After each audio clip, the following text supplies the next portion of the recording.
የእግዚአብሔር መኖሪያ ገነት ፍጹም ሐሴት ያለበት ቦታ ገባዋልና ሰው እማያየውን አየዋል። አይታይም አለ እኔ አየዋል። ሊሰማ አይገባም አይቻልም እኔ ሰማዋል። አሁን አንደኛ ቆሮንቶስ ላይ የመልአክ ልሳን ብናገር እኮ ያለው እኮ ገምቶ አይደለም ሰምቶ መጥቶ ቃል እየመጣ ቪዚት እንዲያረግ ሳይሆን ፐርማነንትሊ እንዲኖር።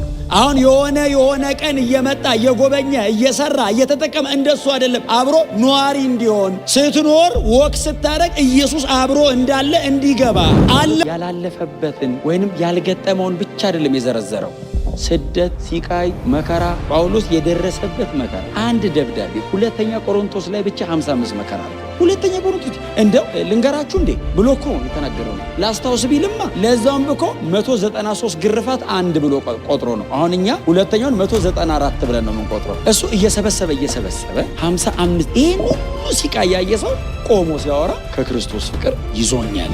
አሁን ይሄ ሰውዬ ከፍታም ቢሆን ሲል ብዙ ከፍታ እንደ ሰው በመንፈሳዊ ደረጃ ካየ ነው ምናልባት ይሄ ሰውዬ የደረሰበት ጋር ለመድረስ ልንጸልይ ይችላል። በከፍታ ደረጃ በጣም አይደል አሁን ሶስተኛ ሰማዩን ይሄድ ያለ አይመስለኝም። ይሄደ ሊኖር ይችላል። አሁን ማንም ሰው እጄ መጣው የሚለው አይነት አይደለም አይደል? ጳውሎስ የመገለጥ ብዛት ይሏል። ደግሞ የደረሰበት መገለጥ ህይወቱን አፌክት አድርጎ ምንም ያህል ዘመን ብትሰቃዩ ለዘላለም ይወደደ እርዝማኔው ማንም ከዚህ ፍቅር ውጪ ሊወድ አይችልም። ምንም አይነት የህይወት ምስቅልቅል ውስጥ ልትሆኑ ትችላላችሁ። ተወዳቸዋል። እግዚአብሔር በክርስቶስ ኢየሱስ የገለጠው ፍቅር ወደር የለውም። ማንም እንደዚህ ሊወደኝ አይችልም። የወደደኝ የለም። ሊወደኝ የሚችል አይመጣም። የመጨረሻውን ወዶኛል። እግዚአብሔር በመጨረሻ ፍቅር ወዶኛል።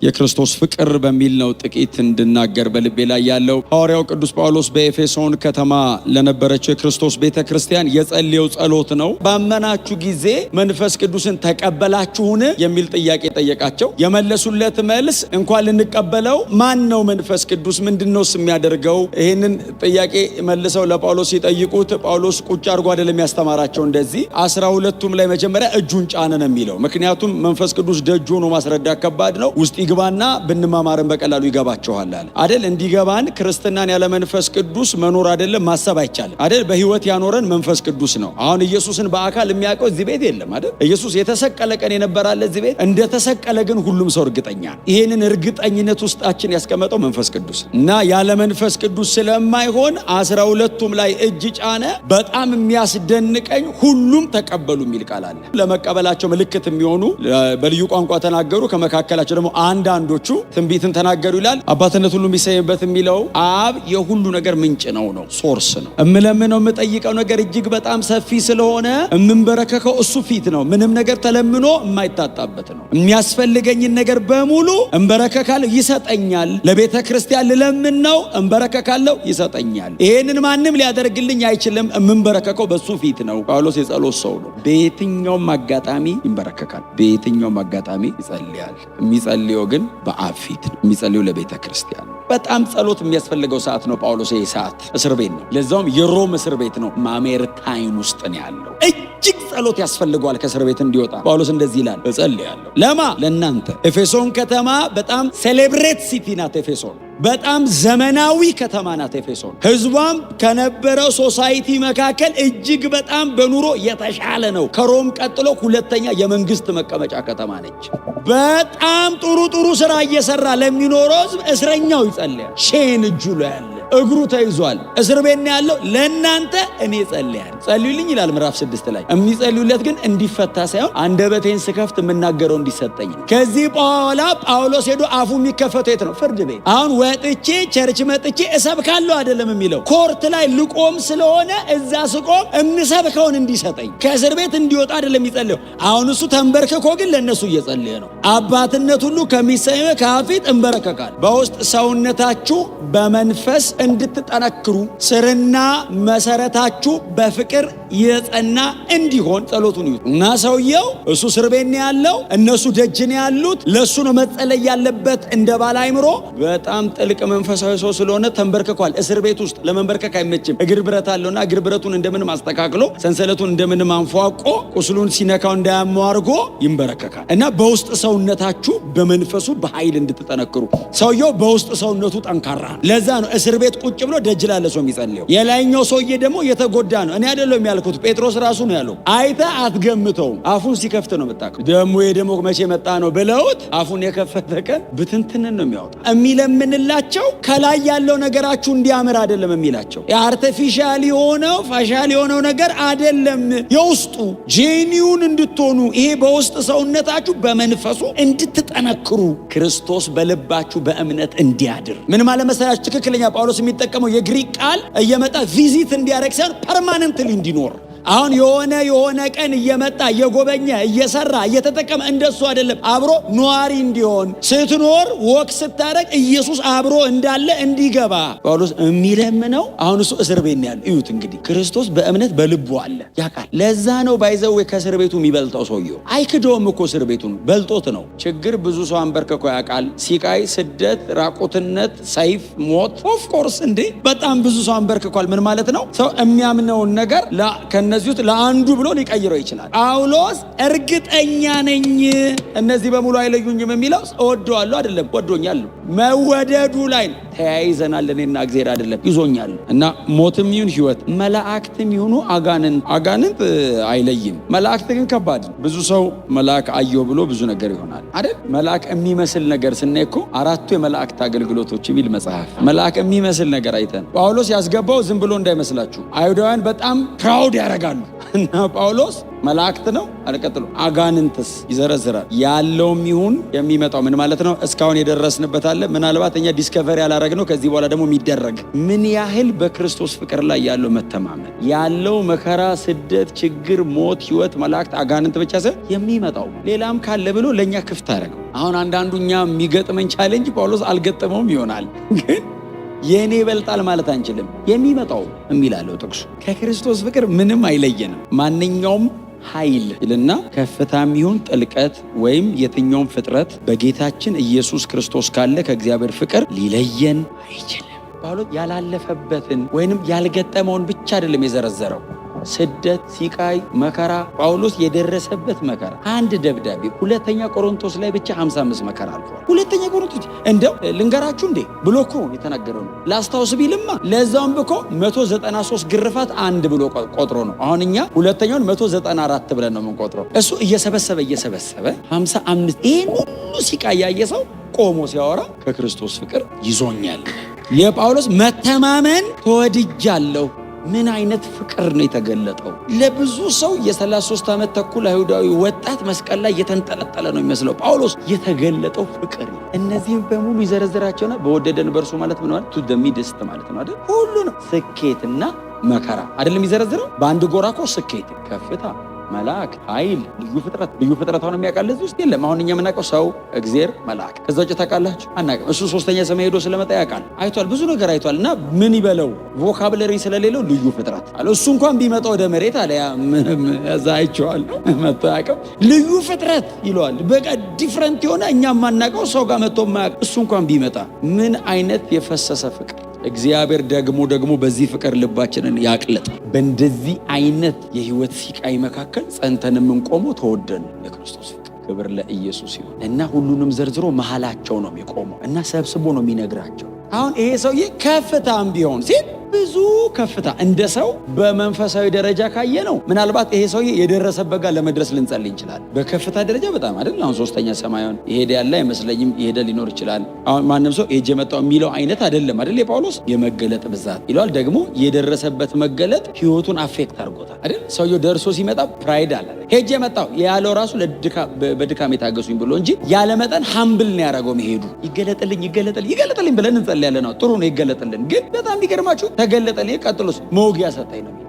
እንዳያስታበኝ መውጊያ ሰጠኝ፣ ኃይሉ እንዲገለጥብኝ። ያለ መጠን ደግሞ በድካም የተመካው በጣም ሀምብል አረገው። መሄዱ ሩቅ ማየቱ በጣም ጥልቅ አወረደው። ከሰው መሃል አወጣው። መረሳት ፈለገ። መተው አማረው። ታውቃለህ፣ ሰው እንዳያስታውሰው ፈለገ። ያለ መጠን እደክማለዋል። ለምን? ኃይሉ እንዲገለጥ እና ሶስተኛ ሰማይ ትሪፕል ዳይሜንሽን አክሰስ አድርጎ እኔ እኮ አሁን የእግዚአብሔር መኖሪያ ገነት ገባዋል። ከባድ አይደለም ይሄ ነገር? ፓራዳይዝ፣ የእግዚአብሔር መኖሪያ ገነት፣ ፍጹም ሐሴት ያለበት ቦታ ገባዋል። እና ሰው እማያየውን አየዋል። አይታይም አለ። እኔ አየዋል። ሊሰማ አይገባም አይቻልም፣ እኔ ሰማዋል። አሁን አንደኛ ቆሮንቶስ ላይ የመልአክ ልሳን ብናገር እኮ ያለው እኮ ገምቶ አይደለም፣ ሰምቶ መጥቶ ነው። አሁን መገለጡ ሀምብል ስላደረገው ነው ፍቅር ከሌለኝ ያለው እንጂ ነገሩ እኮ ያስታብያል። ሊታበይ ሞክሯል። በይዘው ሞጌ የሰጠው እኮ ለዛ ነው። አቃረግ አሁን አንዳንድ ባለፈው ተናገረ በልሳን ተናግሮ ሰው አጋንንት አውጥቶ የሆነ ተአምራና ሲደረገው ሰው ይተናነቃል። መጨበጥ ይከብዳል። ይጠባሃል፣ ልብስህ ብቻህን ያልባሃል። ከባድ ነው። ናቹራል ነው መታበይ። ሀምብል መሆን ነው ስፒሪቹዋል። ብትታበይ ልክ ነህ፣ ሰው ነህ። ሀምብል ኮንክስ መንፈሳዊ ሆነሃል። መውጊያ አስቀመጠልኝ አለ። አንሳው ለመንኩ አለ። ለማየት ያልጸለየ ሰውዬ አይቶ ሲመጣ ለመውጊያው መጸለይ እባክህ አንሳ አላነሳም አለ። ለምን አለ? የደረስክበት መገለጥ ያስታብያል። በደረስኩበት መገለጥ በመገለጥ ብዛት እንዳልታበይ እኮ ነው ያለው። ምን ማለት ነው? የደረሰበት መገለጥ ሊያስታበየው እንደሚችል እግዚአብሔር አምኖበታል። እግዚአብሔር አምኖበት ነው የሰጠው። ትታበያለህ። እዚህ ደርሶ የመጣ የለም። የመጀመሪያ ነው። ስለዚህ ሀምብሎን እንድትኖር ያሳየው ነገር ከኔ እንዳይለይህ አለው። ምክንያቱም ትዕቢተኛን ሰይጣን አይደለም እግዚአብሔር ነው የሚቃወሙ። ሰይጣንማ ጎሽ ጎሽ ነው የሚለው፣ ትዕቢተኛውን እግዚአብሔር ነው የሚቃወሙ። ስለዚህ ተመልሶ ከኔ ጋር ያጣላል እና ሀምብል የሚያደርግ ነገር ልስጥህ አለው። እንዴት ትችላለህ ሲለው ብቁ ጸጋ ሰጥሃለሁ፣ በቂ ጸጋ ሰጥሃለሁ እና ሲወጋ እንድትችለው የሚያደርግ ጸጋ ሰጥሃለሁ። እንደው እግዚአብሔር ግን አይገርምም? ከማትወጋ አለው ተወግተህ ብትችል ይሻለኛል። አሁን ሊያሰቃየው ፈልጎ ሳይሆን አብሮት እንዲኖር ፈልጎ፣ አለማሳየትም አልፈለገም። እንዲልህ ፈልጓል። ካየ በኋላ ደግሞ ታቢው እንዳይጠፋበት ፈልጓል። ስለዚህ አሳየውና መውጊያ ሰጥቶ ጸጋ ጨመረለት። እንዲህ ነው እኮ የሚያኖረን። እንዲህ ባላንስ እየሰራ ነው 70 ዓመት ምንም የኖርን ሳይመስለን የሚያልቀው እንጂ የጸለየው በሙሉ ቢሰጥ እኮ አትኖርም። የለመናችሁት በሙሉ ተንበርክከ አባ ስትል አቤት ቢለ እንትን ስትል እሺ እያለ ቢሰጥ ላይፍ ቦሪንግ ነው። ሲይዝብህ ሲያቆይህ ስጠኝ ስትል እሺ እሰጥሃለሁ ብሎ 10 ዓመት ሲይዘው መጣ ብሎ ከ20 ዓመት በኋላ ሲመጣ እንደዛ ነው የሚያኖረን። እኔ ብቻ ነኝ እንደዚህ የምኖረው? መሬት ላይ የምኖሩት እንደሱ እኮ ነው አይደል? አሁን እኮ ህይወት እንደሱ ነው። ደግሞ ቻሌንጅ ወይ መከራ የላይፍ ባላንስ ነው። ሁሉ ነገር ልክ ሲሆን ቁጥሩ አይደለም። ህይወት ድክም ነው የሚል ስክራች ሲኖረው እሱን ለማስተካከል ትጸልያለህ፣ ትጾማለህ፣ ታለቅሳለህ። መጣው ብሎ 10 ዓመት ይወስዳል። አረባ ቀረ ሲወስደው አመስገነት ሄደ። አንዳንዱን ጸሎት እኮ ለአንተ ለልጅ ይልሃል። ከዛ አይደል ብሉይ ኪዳን እንደሰነ ለልጅ ይሏል። ለልጅ ብሎ አንተ ለምነ ለልጅ ልጅ 4ኛ ትውልድ ያያል ይላል። አብርሃም የለመነውን እኛ አይደል ይወሰደው ሩቅ አይቶ እኛን እኮ ያገኘነው። ከ2000 ዓመት በኋላ የሚመለስ ጸሎት እኮ ነው የጸለየው። መከራ የህይወት ባላንስ። እንደዛ ባይሆን ማንም ሰው ያኖር አይደል? የተወሰነ ይመልሳል፣ የተወሰነውን ይዟል። የተመለሰውን ይዘን እያመሰገንን ለሚቀጥለው ደግሞ እንመጣለን። ከዛ እሷንም ትንሽ ይመልስና ደግሞ ሌላ ደግሞ ይዛል እንሄዳለን። በኋላ ላይ ግን የሆነ ደረጃ ላይ እንደርሳለን። ቢያድነኝም ባያድነኝም አይደል? ስለሚሆነው ነገር ሳይሆን ስለማንነቱ መከተል ስንጀምር ክብር ለስሙ ይሁን እና ጳውሎስ በእንደነዚህ አይነት መከራውን በጣም ከባድ ነው የዘረዘረው። ከፍታ ብሎ የሚዘረዝረው በሰው ደረጃ በቀላሉ አክሰስ አይደረግም። ከፍታው በእነዚህ ሁለት ትልልቅ ኤክስትሪሞች መካከል በክርስቶስ ፍቅር ነው የምኖረው ይላል። ይሄኛውም አያጠፋኝም፣ ይሄኛውም አይለየኝም። በወደደኝ በእርሱ ከአሸናፊዎች የቸርች ድምፅ ነው እንበልጣለን ይላል። በኋላ መጨረሻ ላይ የሚዘጋው ጳውሎስ ይህንን ሲናገር በክርስቶስ ኢየሱስ ካለ ከእግዚአብሔር ፍቅር ሊለየኝ እንደማይችል ተረድቻለሁ። አይለየኝም ብቻ አይደለም ያለው። አሁን ድርቅ ብዬ አይለየኝም እያልኩ ነው አይደለም የሚለው። ገባኛል፣ ያላፋኝ ይሆናል እንጂ ሊለየኝ እንደማይችል ገብቶኛል። ላይፍ እንደምታውቁት ፕሮሰስ ነው፣ ሂደት ነው። በጣም አፕስ ኤንድ ዳውንስ አለ። ሁሌ ከፍታ ላይ ላትሆኑ ትችላላችሁ። የሆነ ጊዜ ደግሞ ሊወርድ ይችላል። ከዛ እንደገና ትነሳላችሁ። የሚደክም ይኖራል። በየትኛውም የህይወት መንገድ ይወስዳል። በክርስቶስ ኢየሱስ ካለው ከእግዚአብሔር ፍቅር ይሄ ሁሉ ሊለየኝ አይችልም። ያለው አይደለም የሚመጣው። መላእክትና አጋንንት አይደለም፣ ልዩ ፍጥረት ገና ኢንቬንት ያላረግነው ነገር ማለት ነው። ገና የሚመጣ ካለ ለመጨረሻው ዘመን ተብሎ የታቀደ ካለ ከክርስቶስ ፍቅር ሊለየን ከዚህ ሁሉ የተወደድንበት ይበልጣል። በመስቀል ላይ የተገለጠው ፍቅር ይበልጣል። በጣም ከፍ ብትሉ ከአብ ቀኝ በላይ ከፍ አትሉም። በጣም ብትወርዱ ከሲኦል በታች አትወርዱም። ኢየሱስ ጥግና ጥጉን ነው በፍቅር የነካው። መሀል ላይ ነው ያላችሁ። ምንም ያህል ዘመን ብትሰቃዩ ለዘላለምን የወደደ ርዝማኔው ማንም ከዚህ ፍቅር ውጪ ሊወድቅ አይችልም። ምንም አይነት የህይወት ምስቅልቅል ውስጥ ልትሆኑ ትችላላችሁ። ተወዳቸዋል። እግዚአብሔር በክርስቶስ ኢየሱስ የገለጠው ፍቅር ወደር የለውም። ማንም እንደዚህ ሊወደኝ አይችልም። የወደደኝ የለም፣ ሊወደኝ የሚችል አይመጣም። የመጨረሻውን ወዶኛል። እግዚአብሔር በመጨረሻ ፍቅር ወዶኛል። ከዚህ ፍቅር ደግሞ ሊለየኝ የሚችል የለም። ስለዚህ ሴኩሪቲያችን መወደዳችን። እውነተኛ ፍቅር ፍርሃትን አውጥቶ ይጥላል። እንደሚወድ ከገባ እንደማይጥል ታውቃለህ። ሰምታችሁኛል? ሐሳብ አይቀይርም። እንደምትወደኝ አውቃለሁ። ምን ያህል እንደሆነ አስረዳኝ እየጸለይ እሱ ሲገባ የሆነ ቀን መንገድ ላይ ሀሳብ ቀይሮ ትቶኝ ይሄድ ይሆን? አትፈራውም። ልደክም እችላለሁ፣ ይወደኛል፣ ያነሳኛል። ልወድቅበት እችላለሁ፣ ብድግ ያደርገኛል። የወለድከው ልጅን አንተ እንደዛ ማታረገው ከሆነ አንድያ ልጁን መስቀል ላይ እስኪከፍል ከወደደኝ ኢየሱስ መስቀል ላይ ሲያጣጥር አባቴ ምን ነው ተውከኝ እያለ አንድያ ልጁ ሲያጣጥር አብ ዝም ያለው እኔን አይቶ ነው። ያን ያህል ይወደኛል ማለት። እግዚአብሔር ይህንን ፍቅር እንደገና ያፍስስብን። በእግዚአብሔር ቤት የሚያኖረኝ ይሄ ነው። ጳውሎስ የሚኖረው በዚህ ነው። ይተጋል፣ ይጾማል፣ ይጸልያል፣ በጣም ፋይት ያደርጋል። መኖሪያዬ ነው ግን አይልም። እምኖረው ስለወደደኝ ነው። ትጋቱ ከመውደድ የመነጨ። ለምትወዱት ሰው እናንተ ምንም አታረጉም እንዴ?